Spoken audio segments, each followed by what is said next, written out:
Great. Well, thank you so much for joining us. Welcome to the Greener Horizons Online. My name is Leor Rotchild. I'm the Executive Director of Canadian Business for Social Responsibility, or CBSR for short.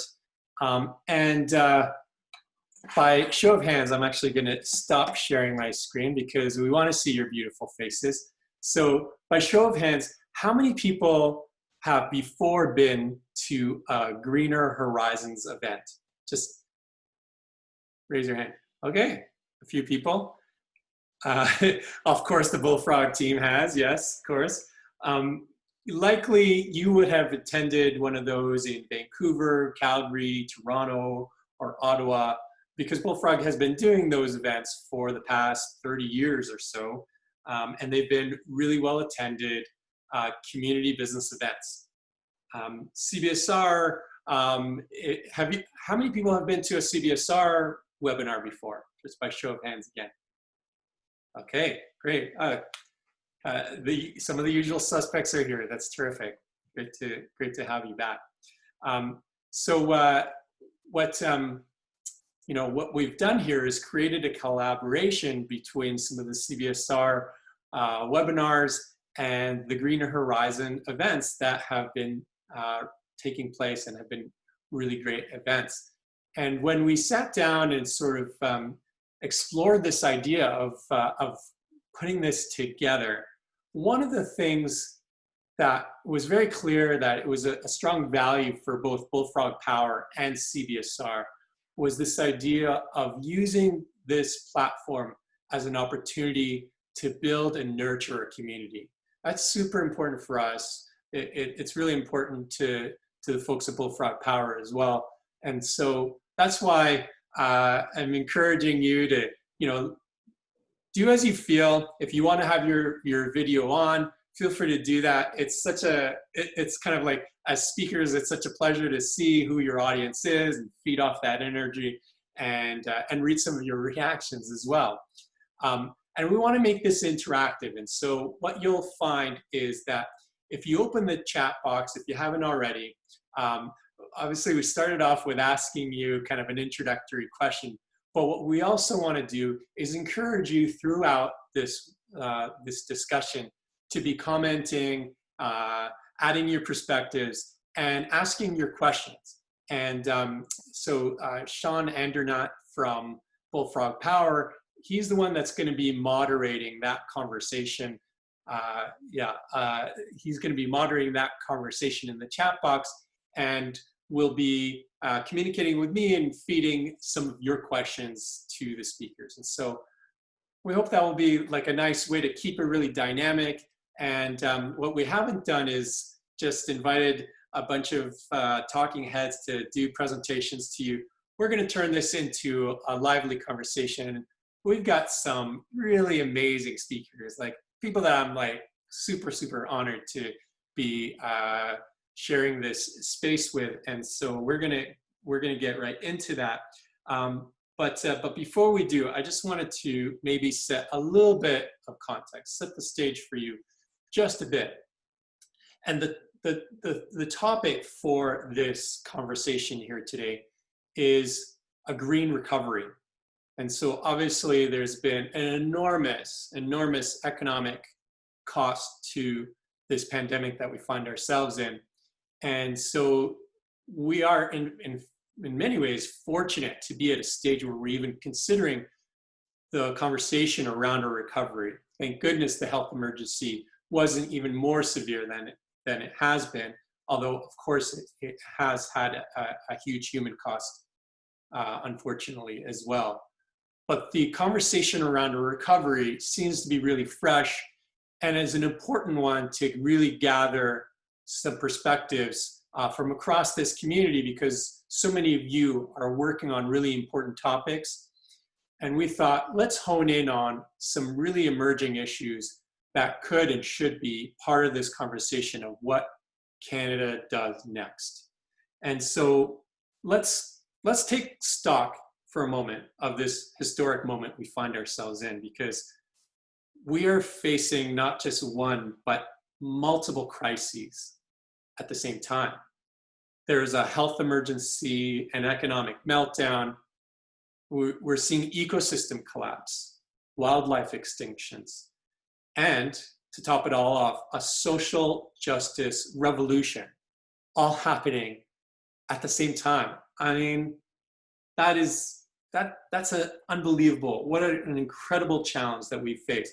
And the systems thinkers in the group here won't be surprised to know that these are all intricately linked. And one crisis fuels another and vice versa.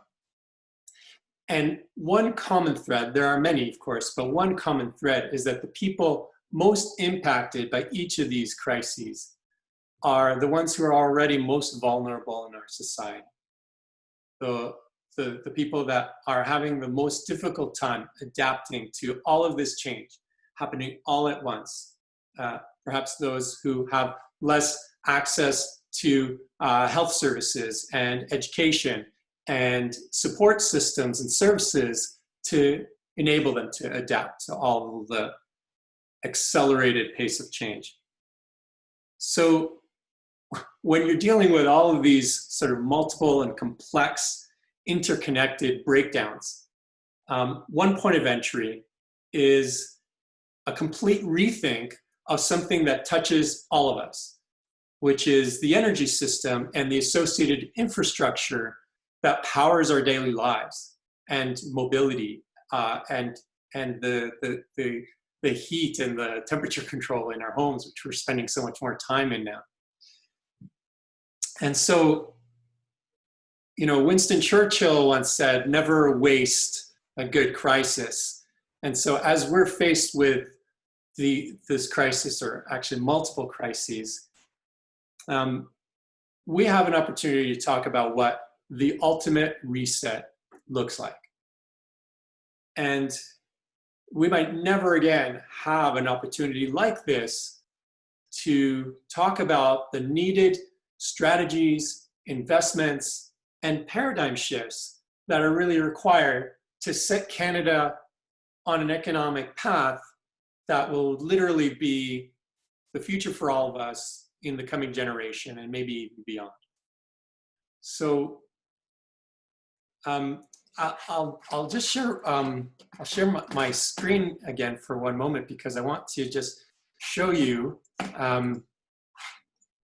one thing that CBSR did recently that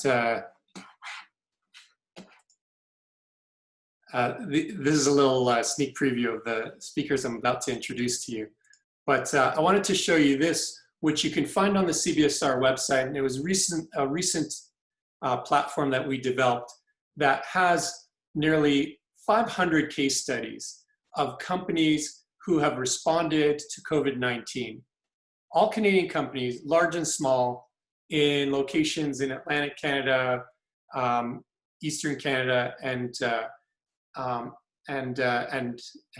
Western Canada, everything in between. And what we're seeing as the commonality is that these are companies who have stepped up to understand the moment that we are in. It represents incredible innovation, companies who have literally pivoted and invented new business models, new production around hand sanitizer, hospital gowns, all of the things that society really needs right now. And what if that was the norm? What if we had a new social contract with how business operates in our society, so that moving forward, Canada becomes a place that not only rethinks the energy system that we are putting in place, but really creating homegrown solutions that we can export to the world. So that's, you know, just a small little subject that we're going to now sort of introduce as we introduce the speakers here for you today. So let me introduce them to you here. And first off, we have Sean Drygas. And Sean is the president of Bullfrog Power, since joining Bullfrog in January 2014, he's developed and executed expansions into new lines of business, including green fuel and community solar programs. Previously, Sean led Bullfrog's consumer sales and finance teams, and he comes to Bullfrog Power after nearly 10 years of strategy and business development roles at Maple Leaf Foods and its Canada Bread subsidiary.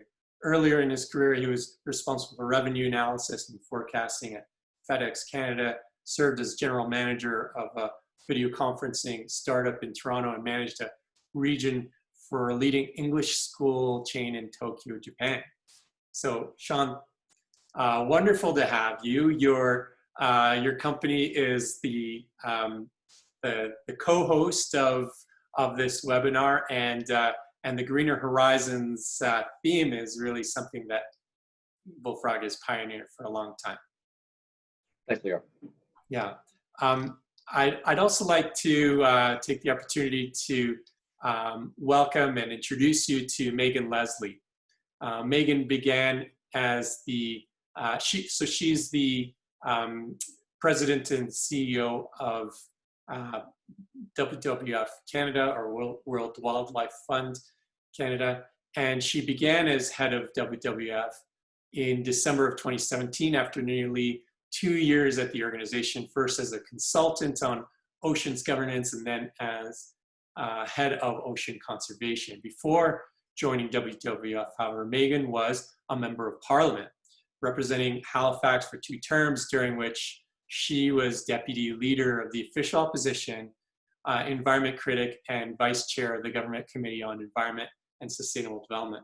In Ottawa, and I think this is pretty cool, Megan introduced a motion and guided its unanimous passage to add plastic microbeads to the list of toxic substances under the Environmental Protection Act. She also worked across party lines to successfully expedite the passage of a bill to create Sable Island National Park Reserve. How cool is that? Megan, thank you so much for joining us here. My pleasure. Thanks for the opportunity. And last but certainly not least, because these are all heavyweights we've got here, Céline Back. She is the founder and president of Analytica Advisors. She's a global leader on the business impacts of climate change. She's been honored by France as a Chevalier of the National Order of Merit for her work to mobilize the private sector in the run-up to the Paris Agreement. Céline, so Analytica Advisors is the company that she runs. It's a consulting firm engaged in building global capital markets for sustainability leaders among both long-term investors and companies. Her public service includes many things, as well as being an independent director at Green Centre Canada, Emissions Reduction Alberta, and chairing the core evaluation team of Genome Canada's Genomic Applications Partnership Program. And she's also a senior associate with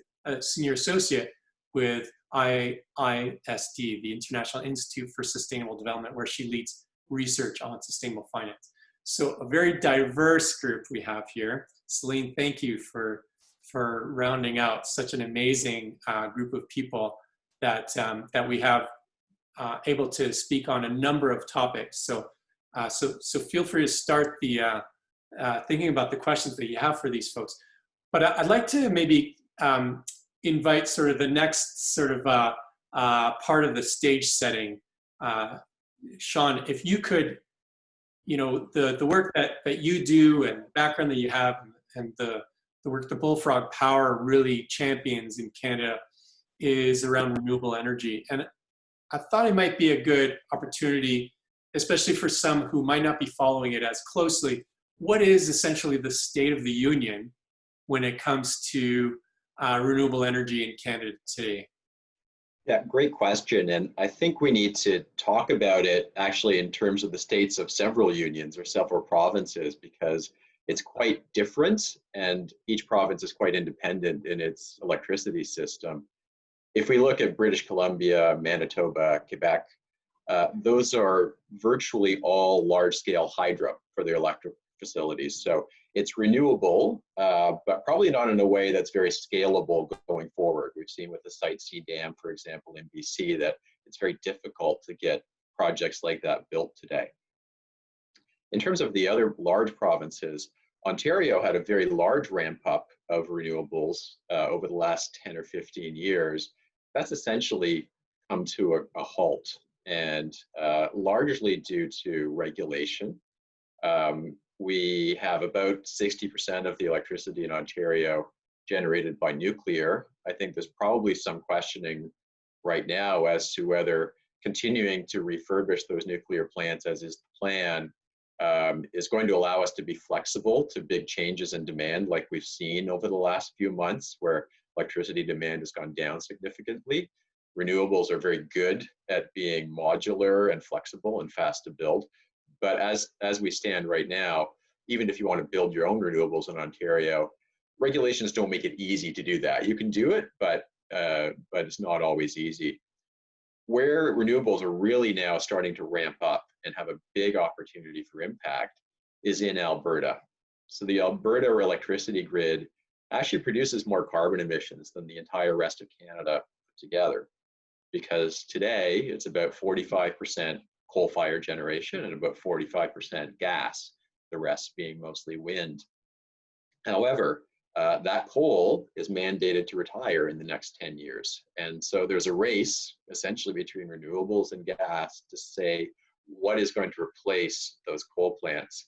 And in the queue that the Alberta system operator holds, there are 9 gigawatts of renewables. So to put that in context, the entire Alberta electrical system is 12 gigawatts. So about 3/4 of that are projects that are at some stage of development in wind or solar to get built. Not all of that will get built, but a substantial portion can. And what Alberta is showing us is that at the right scale and in the right location, Canada is now in the group of countries that the US and some others have been at for some time, where you can build renewables cost competitively, actually at lower cost than the electricity from the grid today. Yeah, really interesting. I think that speaks to, well, first of all, a change, because I don't think we were in that position even a few years ago, but does sort of speak to this idea of Canada kind of punching above its weight in this particular area. So, I mean, I guess it begs the question, like, is it an area that makes a lot of sense to sort of lean into even further? And, I mean, just sort of looking at all of the kind of stimulus dollars that have been put in place, over $100 billion in COVID-19 relief funds already earmarked by the government. How can taxpayers be sure that investment in renewable energy is an economically viable part of the recovery strategy? Sure. Let's maybe lay out some criteria then for what would constitute an economically viable recovery strategy. Number one would probably be, we need it. Right? We don't want to build bridges or highways to nowhere. We want to get people back to work creating goods or services we actually need. So let's put that as number one. Number two, which I alluded to, is it creates jobs. We have the second highest unemployment rate we've ever had in Canada. And in April, we lost more jobs, 2 million, than we've ever lost in a month before. So we need to create jobs. Now, when it comes to renewables, we have to be very careful talking about jobs. It's a big, sharp, double-edged sword, I think. And I'd like to revisit that later if we can. But as it stands today, we need jobs. And number three is we can do it safely, right? The reason that we're in the situation that we're in isn't because we have the usual demand-driven recession, where for whatever reason people are unable or unwilling to spend money. We have a supply-driven recession where, due to health concerns, businesses were forced to shut down. So the usual stimulus of we're going to lower interest rates to make it easier to borrow, or employment insurance is going to, we're going to increase that. Those types of things aren't necessarily what needs to happen right now. What we do need is ways to get people back to work in ways that can be done safely. So we need it, creates jobs, we can do it safely. If we can work with those three criteria as what makes up an economically viable recovery strategy, I think renewables tick all three boxes. Why don't we start with safety, because that's the sort of genesis of all of this. When you're building renewables, much of the work is outdoors, the actual installation of it, which we know is much safer than working indoors. And when it comes to the indoor work, the engineering, the permitting, et cetera, that can all be done quite easily remotely. And so when it comes to building renewables and maintaining renewables, that work is still going on today. Number two is, do we need it? And you could look at today's electricity demand, and across North America, depending on where you are, it's down 5 or 10% versus where we were a year ago. But these projects take time to build. They'll take 12 or 18 or 24 months to be ready, which is going to coincide quite nicely with when we might expect the pandemic to be over and the economy to be back firing on all cylinders. And we know that 2030 hasn't changed. We still need to get 50% carbon reductions by 2030 if we're going to avoid more than 1.5 degrees or 2 degrees of warming. So while we are seeing 7% reductions in GHG emissions this year just because the economy is slow, that's going to come right back up as soon as things open up. So we definitely need to be putting in place these renewable assets to help us decarbonize going forward. And then finally, on terms of jobs, the good thing is about half the money that you would spend today building a project for renewables goes into people's pockets right here in Canada. So it's the people who put up the structures, do the electrical work, do the engineering, etc. And many of those people aren't fully occupied today. So there's a great opportunity to get those jobs going. Can I talk about the job situation though, just for a second, Leor? Yeah, I mean, you put a placeholder for it, you should. Okay. So I think we can connect it to a fourth reason why renewables are a great recovery strategy. I said it was a double-edged sword because renewable energy in Canada has suffered from an image of being expensive. In fact, we've seen governments elected in this country with the promise to roll back renewables by sort of maybe sometimes misrepresenting the facts about what they cost. So we need to get the facts out there. And the fact is that renewables used to be much, much more expensive than other forms of electricity generation. They used to need very significant subsidies to get built. But when we look at across the world today, we see places where that's not the case. And I mentioned earlier that Canada is getting there. And when we look at fundamentally why renewables were expensive before, it wasn't because necessarily they are inherently using more materials or more labor than other forms of generation. It takes a lot of concrete to build a nuclear plant, just as much as it takes steel to build a wind turbine or a wind farm. It was really about scale. And as we've gotten scale, the costs have come down. But the point of scale, in fact, is that there's less labor involved because you automate things and you get more efficient at doing things. And that's what allows the cost to come down. And that leads to our fourth point, I think, which is that when the pandemic is over, we don't need to keep spending government money for renewables to keep making an impact, that renewables can be self-sustaining over time because the more we build, the cheaper it gets. Yeah, really excellent point. You hit on a number of things there. Many of them, I think, sort of really speaking to this idea of an economic recovery, jobs being a key part of that. You touched on some of the, I guess, climate and environmental related, impetus or motivations as well. But I'd like to maybe pull you into this conversation, Megan, because as head of WWF-Canada, you bring a super interesting perspective to this conversation. And I'm curious, from your perspective, again, thinking about all of the stimulus dollars that are being put in place to keep the heartbeat of the economy going, and hopefully going forward to not just, keep that pulse going, but to actually put us on a track to have prosperity, economic growth, and the jobs that Sean just spoke about. You know, can government funding simultaneously stimulate, you know, this economic recovery while supporting many of the things that you're involved in, like wildlife, supporting wildlife and regenerating ecosystems? Yes. That's the short answer. The longer answer is yes.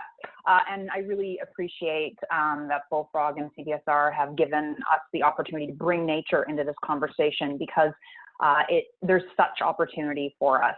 Leor, you started off by saying we have a climate crisis in front of us, and we also have a biodiversity crisis, these twin crises.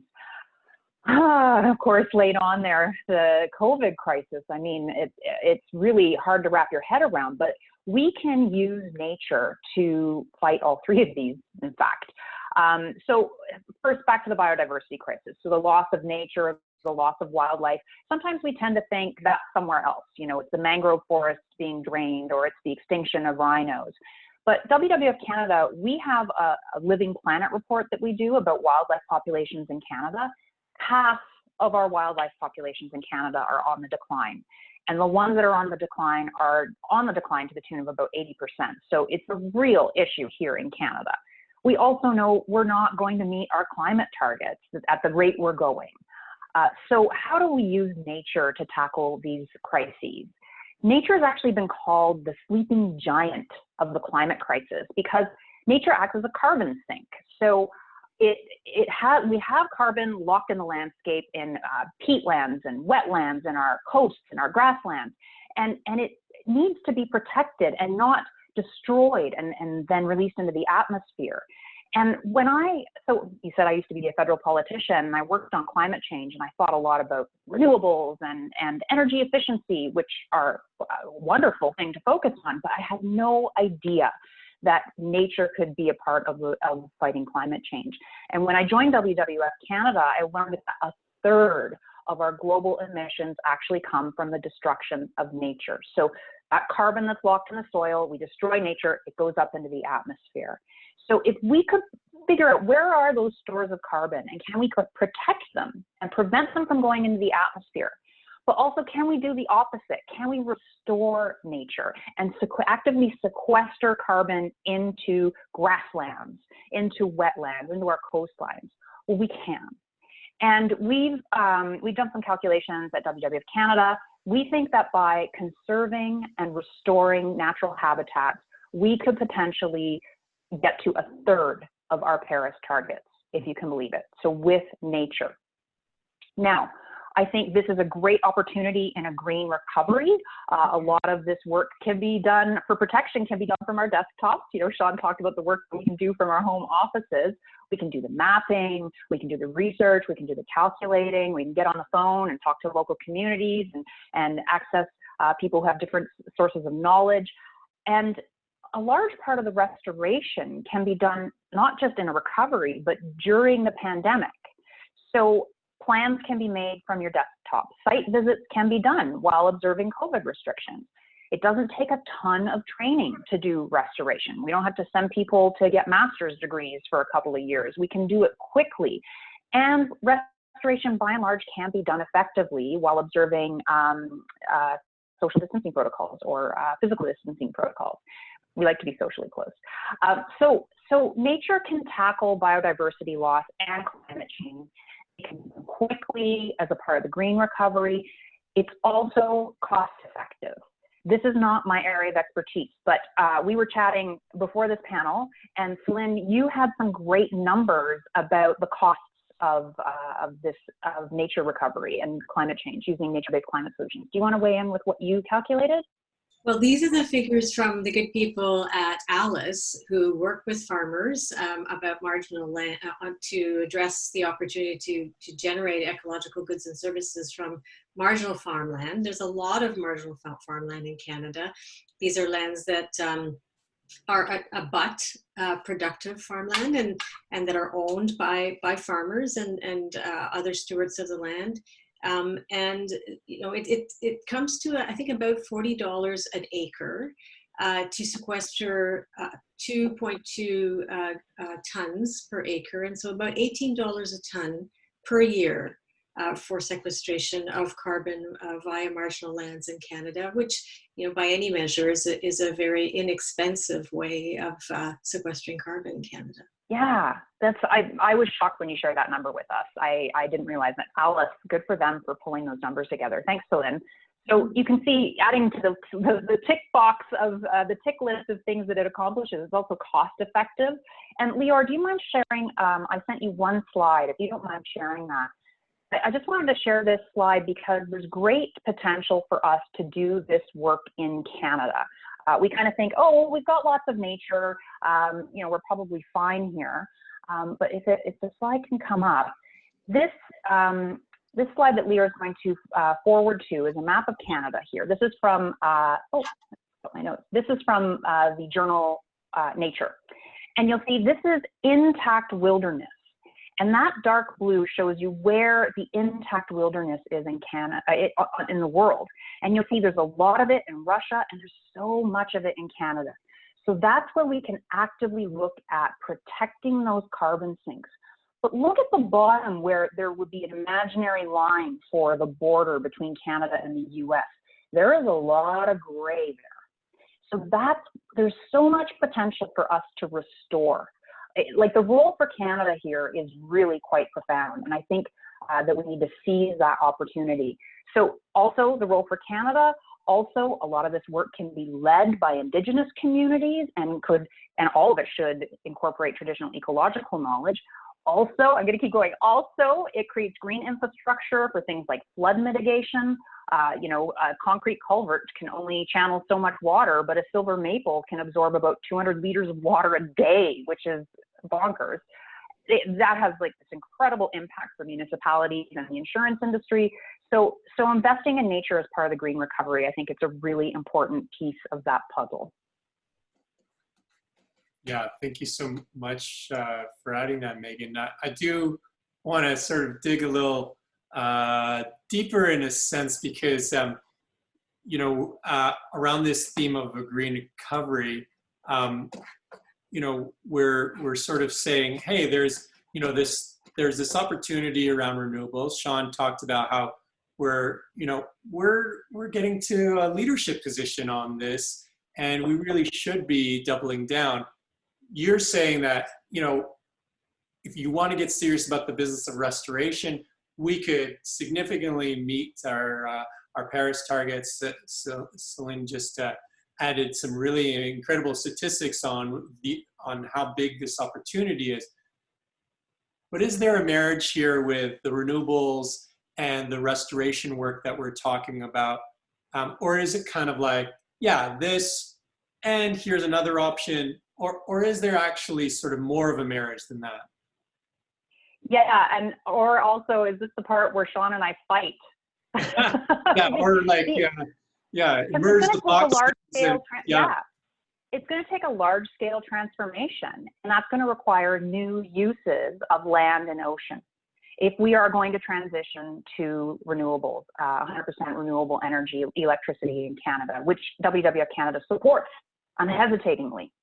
So how do we not fight over this? How do we make sure that this solar farm isn't on the last remaining sage grouse mating grounds when there are only 15 of them left in Alberta?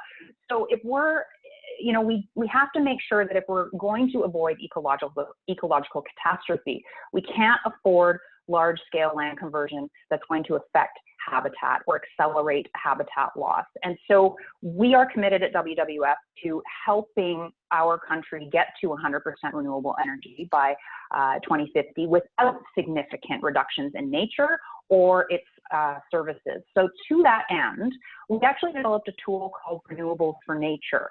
And this is a scientifically robust framework that cross-references information about renewable energy capacity with important environmental and cultural considerations. And so I probably should have brought a slide to demonstrate it, but it's effectively a mapping tool where you can lay out where is the greatest potential for solar, where is the greatest potential for wind, and overlay it with where are the ecosystem services or the threatened habitats or the cultural values of a community.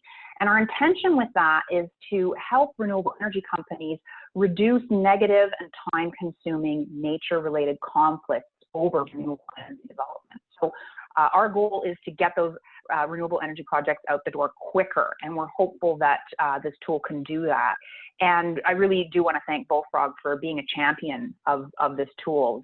You've done a lot to promote it and talk about it and see it as for the potential to help renewable energy, and not just, this is not NIMBYism. This is like, how do we get this done right? Yeah, we don't have to fight over that, Megan. We'll use the tool for sure.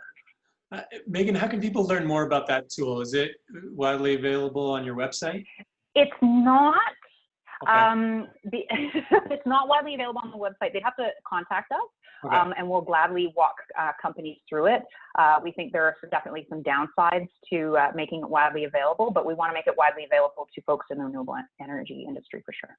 Well, you heard that here. So if you're interested in knowing more about that, because that's really exciting, and I love that as we're talking about green economy, this isn't really just about investing in one technology. This is really about having an approach that's multidimensional and certainly meets a lot of the restorative ecology goals, climate goals, as well as economic and jobs opportunities. I wanted to invite you to join us here, Céline, because so much of this touches on things that you've worked on in your career, playing a big part in the lead up to the Paris Accord, as you did. And when you are looking at, the kind of investment that's required, because I think we're all probably sort of underestimating what a mammoth task we're actually talking about undertaking here. When you sort of think about that, what is the role both sort of for government as you see it, as well as the private sector? Your background in sustainable finance is kind of interesting, and I wonder, how do you see the private sector being involved in some of these strategic investment opportunities? Well, that's a great question. And before I answer it, I guess I have just one thing to sort of to add to what Sean and Megan were saying regarding to the benefits of renewable energy. And one of the very important ones is that it's important to protect people's health, because air pollution is such a huge contributor to very poor health outcomes. And in fact, recent research has suggested that air pollution is now the leading cause of death, greater than all forms of violence. And so as we think about the very unequal impacts of COVID-19 and the importance of addressing the opportunities and the risks that people of color experience in Canada, one of the biggest levers we have is to remove the air pollution negative impacts that non-renewable energies have on communities. And physicians have long played an important role in that, and I'm sure some of you remember how important the role of physicians was in shutting down coal power plants in Ontario. So health is a great bonus when we convert everything to renewable energy. To build on some of the things that have been said up until now, one of the main reasons why the costs of renewable energy have come down is because the financing costs have come down. So the cost of debt was a major driver of renewable energy costs, and over the years, obviously there's scale economies, and we become more expert, and systems become more efficient, but also debt gets cheaper, and that is a big part of the cost structure. And yeah, people have been considering sustainable finance from a number of different angles. I think one of the perhaps more important ones that is emerging at the moment is corporate commitments. And I was so interested to see your list of heroic Canadian companies, Leor, because I think these are the companies that may be part of commitments to decarbonize their whole operations by 2050, and who, in addition to that, will make commitments to reducing emissions by 50% by 2030, which is what Canada has, at a political level, has been stated as a goal. And so what happens when a company says that they want to reduce their emissions by 50% within a few short years? Well, all of a sudden they have to fully decarbonize their whole energy supply, which is of course where Bullfrog comes in. And although this doesn't exist yet, I also think about your work, Megan, and the fact that Canada has made a commitment to protecting 25% of our landmass and our coastlines, and I wonder how corporations can make a commitment to contributing to that as well. That's just an idea. We're just brainstorming here, but I think that sustainable finance has really brought together the private and the public sector. And in some of the work that we've done recently through this wonderful series of webinars on building back better at Corporate Nights, Ralph Torrey and Toby Heaps and I had the opportunity to just see what would be the significance of private sector investment from a relatively small contribution of public dollars. And in the case of renewable energy, we chose to focus on transmission as a really important area where, market failures are perhaps more sort of evident, and so the opportunity to create that backbone for really scaling up renewable energy the way Sean described it, with those that massive backlog of projects in Alberta that won't be built where there are species at risk and won't have negative environmental or biodiversity impacts. We were able to identify about, I think it's $8 billion of investment that were required to build infrastructure, transmission lines between provinces that have different types of energy systems, and also within provinces that need more robust grids in order to bring online a lot more renewable energy.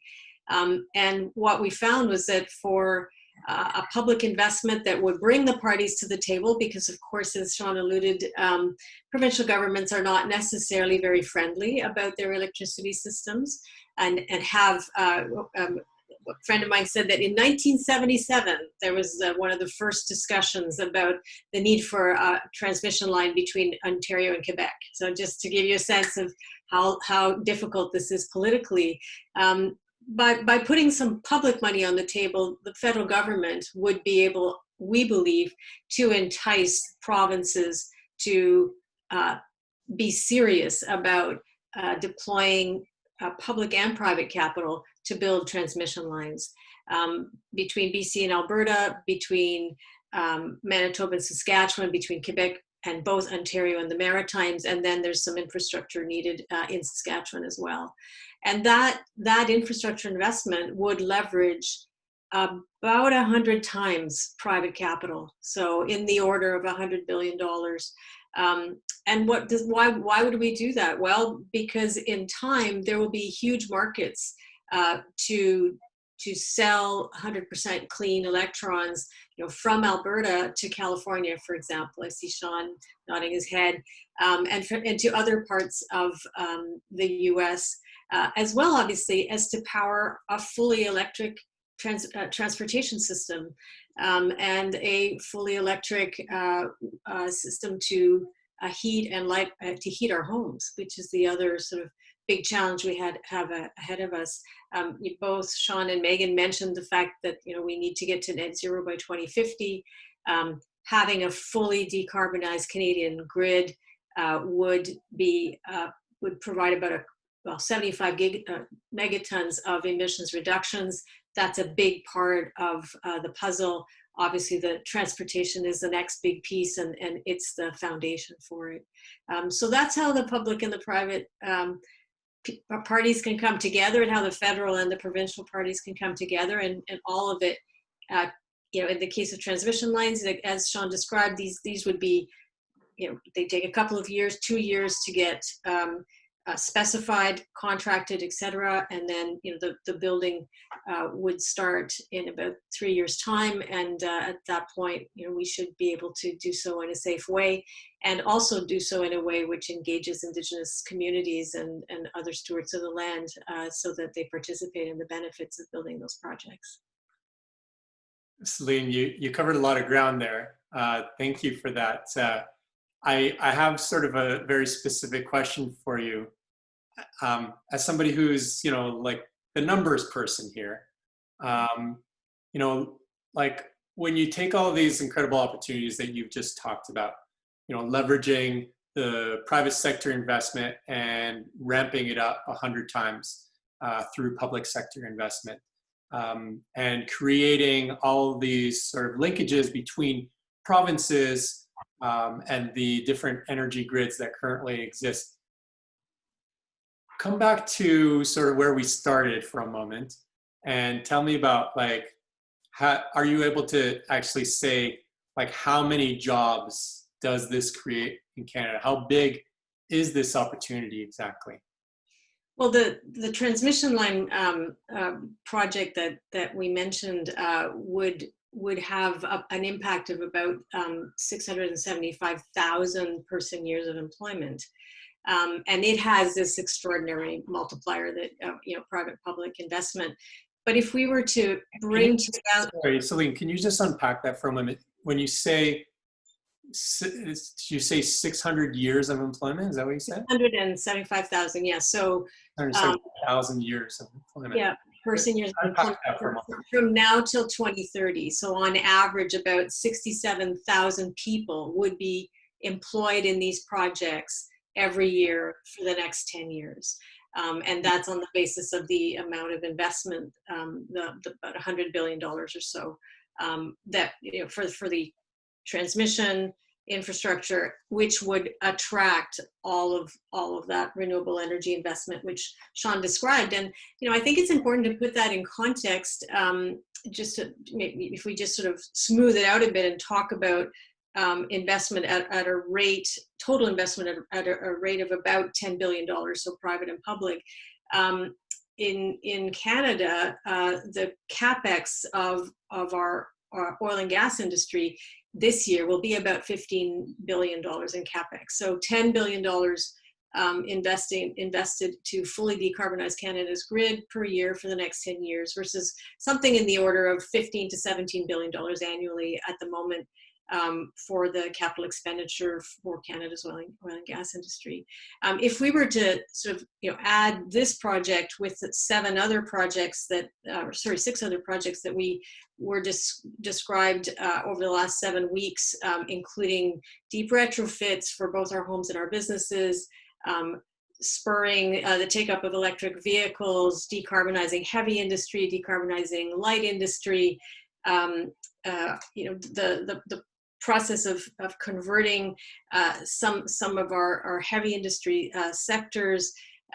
All of that together, the total investment from the public sector, would be about $10 billion a year, although mostly stacked in the beginning, obviously, to get things kicked off.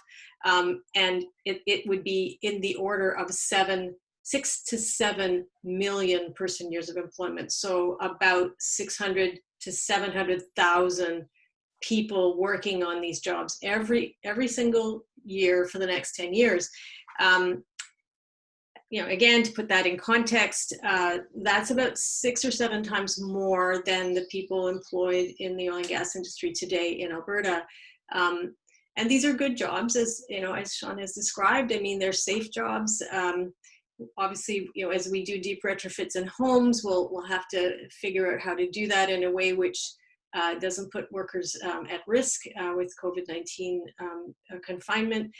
But the sort of work to have a fully electric Trans-Canada highway, for example, I mean, those are all outdoor electrical and other jobs and opportunities. So there's a huge opportunity for us to do this. It will require all of us to raise our voices, though, to make sure it happens. Yeah, Céline, you've given us a lot of good content there, some big numbers, and it really comes back to what Sean was saying at the beginning about building scale. That there's some scale that's been built in, and you're talking about sort of like a whole new wave of scale.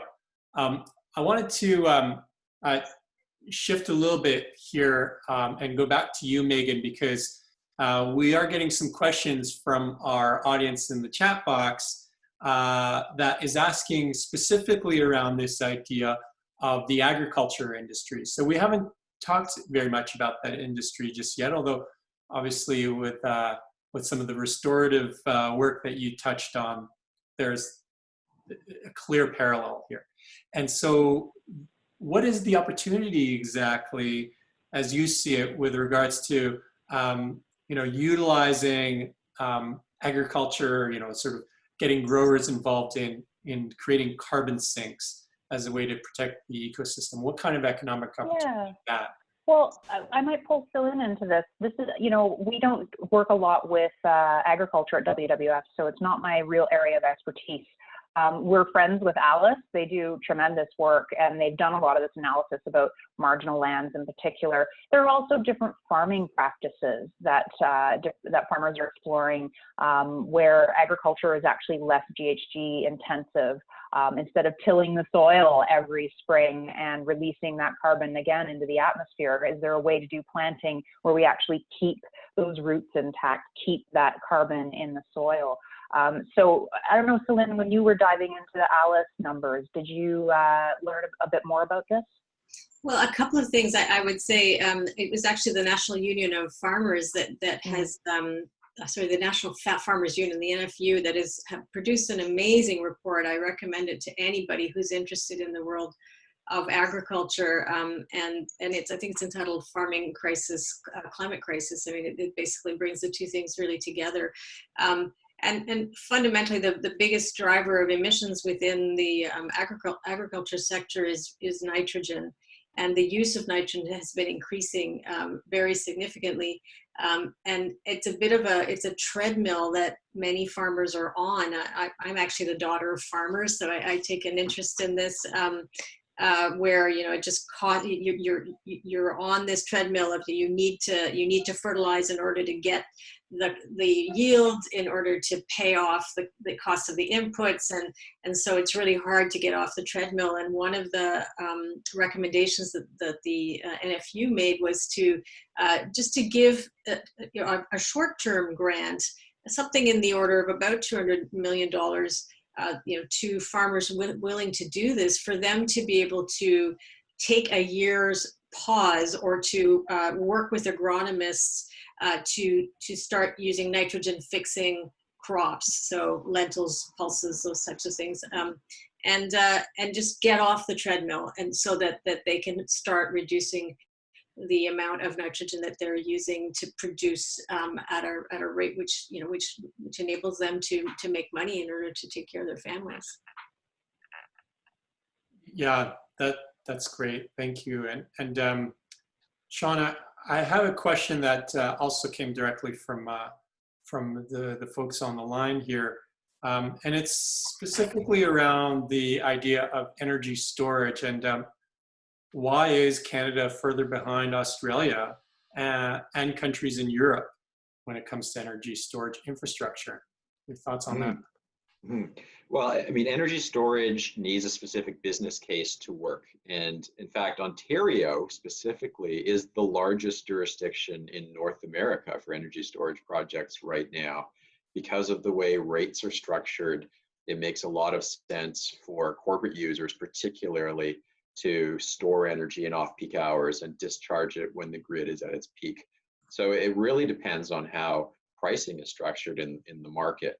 And you see California, the second biggest market, is that way because peak prices are very high and off-peak prices are very low. We haven't seen a lot of what they call front-of-the-meter storage, so utility scale storage in Canada, partly because we do have all those large hydro assets that I mentioned right off the top, and that's kind of storage in and of itself. that you've got a dispatchable renewable load in many parts of the country. But I wouldn't say that we're actually that far behind. Ontario is actually a leading jurisdiction in it, and I think you'll see other jurisdictions coming along as well. Yeah, thank you for that. There's a lot to say on this topic, and you know, we're reaching the top of the hour here, so there's I know there's more questions coming in, and obviously we could easily do a follow-up here to get into other aspects of this, because it is quite multifaceted. There's a lot going on, and you know, I think that like this is a really kind of interesting and emerging part of Canada's energy system. Canada has been a leader around energy generally for a very long time, and this is it seems like an incredible opportunity based on what our speakers are sharing with us here, that the opportunity is pretty immense to lean in to you know, put some needed public dollars in strategic areas that help us meet both the environmental goals that that we've set as a country, but really more importantly, what the world needs, and at the same time creating much needed jobs and tremendous economic opportunity that, as Céline pointed out, is going to benefit us incredibly at a pretty significant scale for the next decade and maybe more. Sean, before I maybe sort of like close things out, I'd just like to invite you as the co-host to have any closing thoughts that you'd like to share. Well, my closing thought would simply be to thank you, Leor, for hosting today, and thanks CBSR for a great partnership, and to thank our other speakers, of course, Megan and Céline. Phenomenal to be on a panel with the two of you. I feel honored and appreciate everybody's time being on the call today. I would echo all of that as well. It's been a pleasure. I want to just also add this. As a bit of an experiment, obviously many of you have committed your hour to spend with us, and I hope that this has been a good use of your time. And so we'll sign off, and those that have other things to get to, you know, by all means. But for anybody that wants to stick around in an extra 15 minutes or so to have a kind of a smaller conversation and just debrief perhaps on some of what you heard here, I invite you to stay. The speakers, no pressure for you to stay. You've been very generous with your time, and I know that you've got busy schedules, but I'll stick around a little bit longer, and I just wanted to throw that out there, that if anybody else wants to do so, that you're welcome to do it. But just before we move into that, I want to also again thank our speakers, Megan Leslie from WWF, Céline Back from Analytica Advisors, and of course Sean Drygas from Bullfrog Power, who co-hosted this event with us at CBSR, and we're really proud to do so. Keep in touch with both of our organizations. Bullfrog Power has a lot of great information on their website. You can sign up to their newsletters and keep in touch with on future events. And please also visit the CBSR website. We've got great resources and research that I think you might be interested in. We also have a newsletter that promotes a number of things happening, both in this kind of context, as well as the broader constellation that we're a part of that includes Delphi and the Globe series. So, so tune in and keep in touch with us. We hope to see you again on the next time we do this webinar. Thank you.